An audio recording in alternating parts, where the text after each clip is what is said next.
Good morning mga ka-vlog. Happy Sunday morning to all of you. Kaya dito na naman ako mga ka-vlog. Kasi linggo ngayon. Punta naman ako ulit sa Peaceport. Mamasada na naman tayo ulit mga ka-vlog ha. Ito na mga hanap buhay talaga natin eh. Kahapon tama lang talaga. Kahapon nakabili rin ako ng ulam at saka bigas. Kating kilo nga nabili ko kahapon kasi wala eh. Tama lang talaga pang boundary eh. Sabado eh. Eh ngayon, linggo marami siguro ngayon mga mamalingki ngayon, marami mamimili ngayon.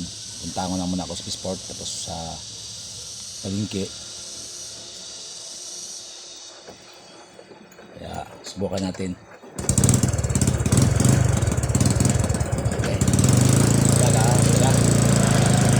Punta ako sa Peaceport, babiyahe ako.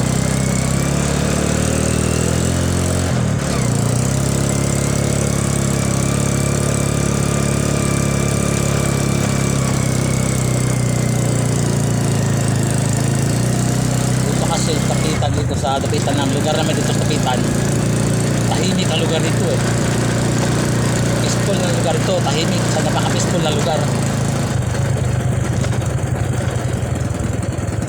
Kaya tinan mo daan, sa daan talaga kita mo ang daan talaga namin dito kalsada wala ka makikita na may mga pasahero na nakabang nakatambay sa mga gilid-gilid eh. Kunti lang kasing tao dito itong lugar namin dito, kunti lang ang tao.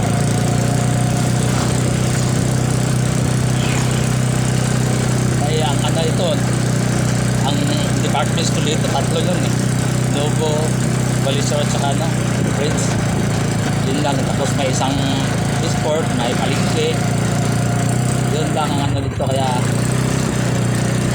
dito, kakaunti lang ang mga pasahero. Kaya gaano kasi tao dito eh. Hindi tulad ng di Pulog City. Doon, marami doon. Kasi maraming mall doon, maraming kainan, marami talagang pasyalan doon sa Dipulog. I-compare mo dito sa sa lugar namin sa Tabitan. Yeah, kita mo, wala pa ako doon, wala pa ako na pick up. Sila din ito kahapon.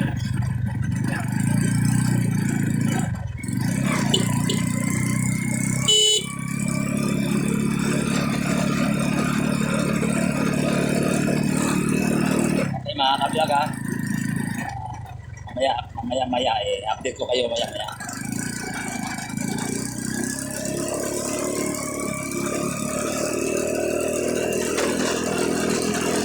Maraming salamat po mga ka-vlog.